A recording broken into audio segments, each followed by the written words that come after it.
So you think you want to live in a quaint small town in Connecticut. You have visions of Gilmore Girls in your head. Everything is so cute, everyone's property is meticulously maintained, and everyone is so friendly. Think again. Hi, I'm Stacy Olson with Lamacchia Realty, and on my channel, I like to talk about all things real estate and living in Connecticut.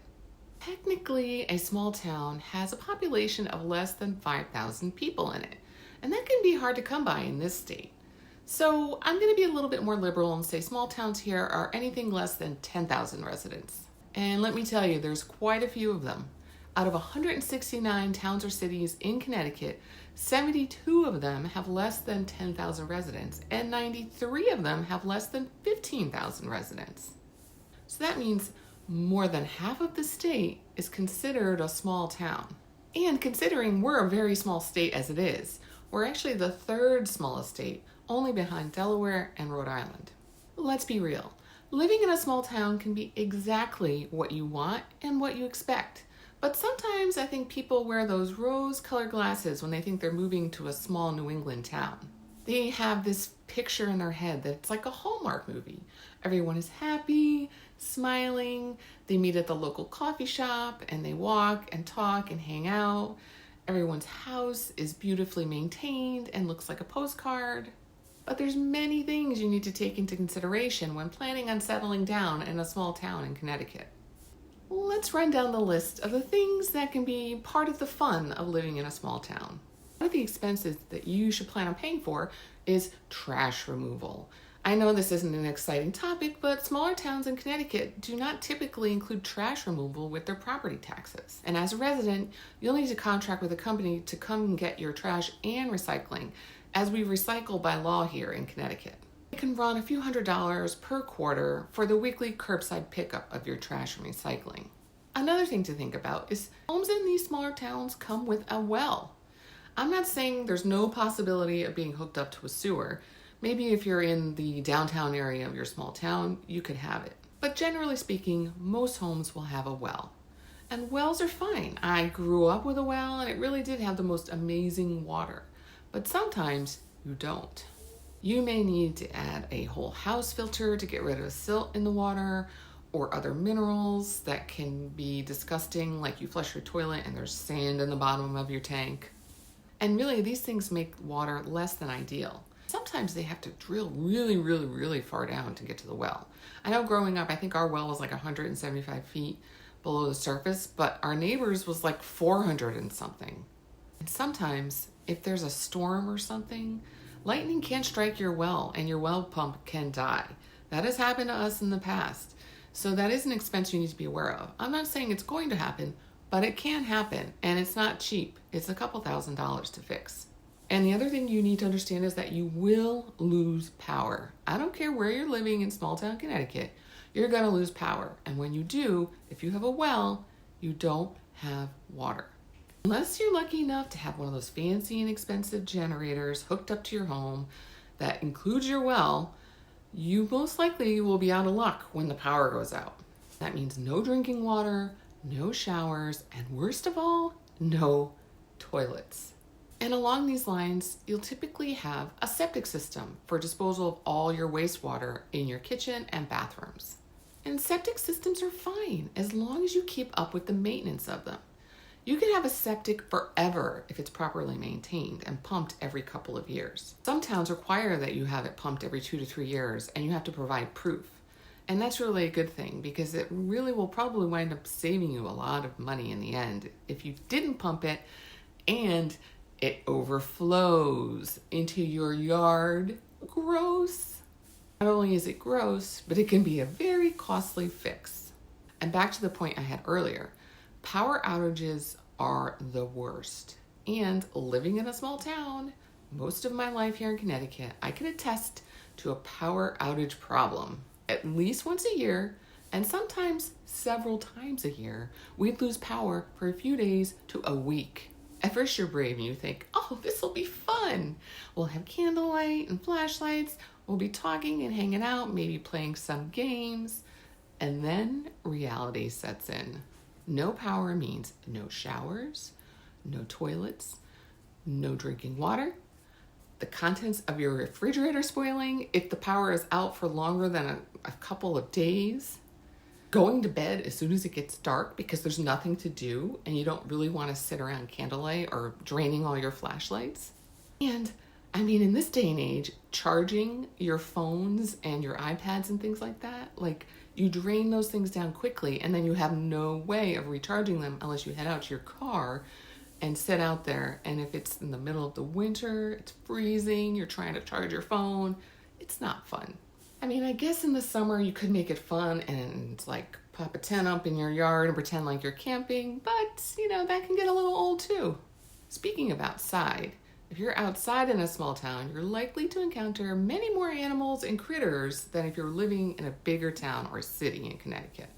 All of Connecticut has wildlife, but it's more abundant in the towns that are further away from the metro areas. We have your typical deer, turkey, coyote, bear, bobcats, and smaller animals like raccoons, fox, possum, groundhogs, skunks. And honestly, they're more scared of you than you are of them. But one problem it can cause is when you're driving, especially at night. Animals can dart out in front of your car and cause an accident. And they love to invade your yard and eat all your plants. I'm not one to hurt any animals, so I don't do much to detract from them doing that. But some people put up fencing and spray all sorts of chemicals and things on their yard. And staying with this outside theme, you usually need to keep up with your major maintenance of your property when you live in a small town. Living in a more metro area, you're less likely to have tons of trees and a lot of property to maintain. But once you get back out into the smaller towns, you definitely have a lot more upkeep. That means more mowing, snow shoveling, weeding, watering, and tree maintenance. Honestly, trees can wreak havoc on a property if they're not trimmed and maintained. You certainly don't want a tree coming down on your home during a storm, or just because it was old and dead and you didn't have it removed. Trees go through roofs all the time here during storms, so it's no joke. Another thing you need to think about is when you move to a small town, you're likely that you won't be able to see your neighbors much if you live out really in the woods in Connecticut. Some people don't want that, and that's great. We lived in a property where we could barely see our neighbors through one side of our house, but the other three sides of our house, we could not see the neighbors anywhere. It could be a blessing or a curse, depending on what you like. If you like being really secluded, then that's for you. But if you don't, like me, it used to freak me out a little. Sometimes when I was home alone and it was dark out and there's no one around, it can be a little distressing sometimes. My mind would wander, and I think it's just too many scary movies over the course of my life. Or another thing to think about in small towns is that maybe you do see your neighbors, but you don't like what you see. Sometimes people, when they have large properties and they think they can get away with a little bit more, they might have some garbage in their yard, furniture, maybe some cars up on cinder blocks. That stuff happens all the time when you move into the more rural parts of Connecticut. People don't maintain their property, and the poor neighbors next door have to just deal with it. I've shown houses before where there's this beautiful home and then right next to it, it's like a dump. Some towns have ordinance about things like this, but some don't. So you just have to be aware. Another thing you have scarcity of in small towns are streetlights. They really only exist maybe in the center of the town or along some major roads that are maintained by the state. Most roads have no streetlights and it's dark. When you drive around at night, it is pitch black. So when you're driving, you've got your headlights on. That's about all you can see is where your headlights are. Driving through the woods and the narrow, windy roads, it can be hard to navigate in the dark. You have to be very aware of your surroundings and keep your eyes peeled for any animals that could possibly run in front of your car. Or even better, when it's dusk or dark out and a random person is walking on the shoulder. I mean, let's be honest, there's never really sidewalks in rural Connecticut, but when you're walking on the shoulder, you need to be wearing reflective gear, and so many people don't, or they're walking the wrong direction, so their back is to you when they should be walking toward the car, not away from the car.